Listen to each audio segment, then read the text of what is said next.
বাজার নিয়ন্ত্রণে সরকারের নেওয়া পদক্ষেপের প্রভাব পড়ছে, তাই দেশে বাজার স্থিতিশীল আছে বলে জানিয়েছেন অর্থ উপদেষ্টা ডক্টর সালেউদ্দিন আহমেদ।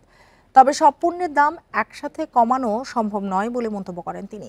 সকালে ক্রয় সংক্রান্ত উপদেষ্টা পরিষদের বৈঠক শেষে তিনি আরও বলেন, জিনিসপত্রের দাম মানুষের ক্রয় ক্ষমতার মধ্যে রাখতে চেষ্টা করছে অন্তর্বর্তী সরকার।